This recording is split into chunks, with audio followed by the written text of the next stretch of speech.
Have you found yourself inheriting a house and thinking, what will it take to buy out my sibling? Well, buckle up because we have a roadmap for you for just this situation. Stick around because in this video, I'm delving deep into the crucial steps, offering insights, and even bonus tips. By the way, if we haven't met, I'm Erica Parker, your queen of real estate and a real estate specialist here in the great city of Houston, Texas.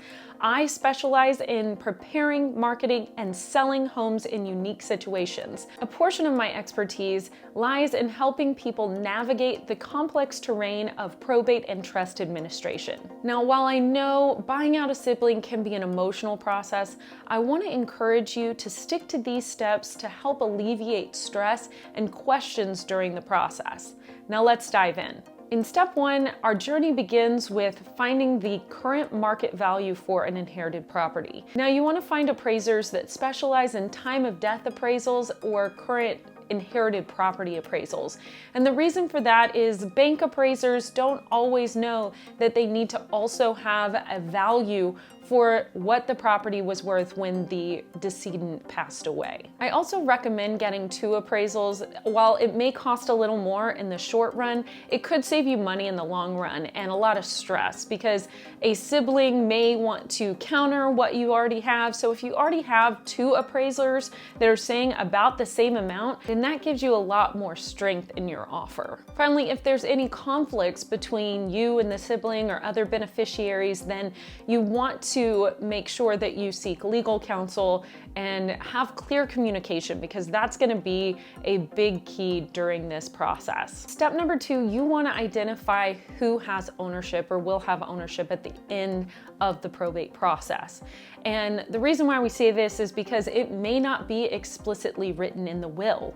And if that is the case, then you want to understand who is going to have legal ownership. And depending on that situation, it may need to go through probate to get an idea of what that legal ownership is and how much each party owns. Now that's when having a probate attorney on your side is invaluable. Luckily, I'm not just here to give you information, I'm here to guide you through the process. Being based in Houston, I've built a network of reliable contacts and professionals that will help make this process smoother. Do me a favor, if you haven't already, before we dive back into the nitty-gritty, go ahead and click that like button and subscribe and hit that notification bell. It's the best way to stay informed. Now, step number three, communication is the glue that holds this process together. You want to effectively communicate with the beneficiaries about their interest share in the property. If you do need to negotiate, that does require some finesse. If they are open to selling, then negotiating and documentation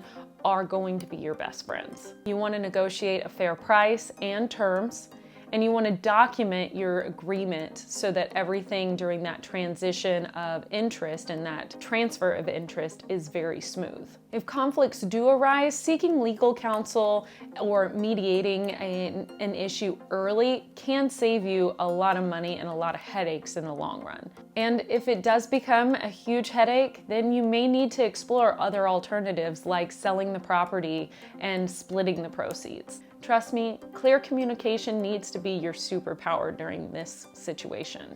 All right, step four, let's talk financing. It's the backbone of what makes all of this happen. First, you want to determine if you are looking at a mortgage or if you're thinking about trying to sell or finance your siblings' interest in the home and have that promissory note, that deed of trust. If you do the seller financing, have all those things in place so that your sibling feels confident that you're going to pay it and that they have recourse if you don't. You want to account for all the costs and establish a solid repayment plan.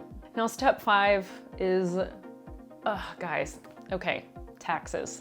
I know it's a word that no one loves, but it is a definite thing that is going to happen. Inheriting a property is no different. There is a stepped up basis. There is the capital gains tax once you do sell.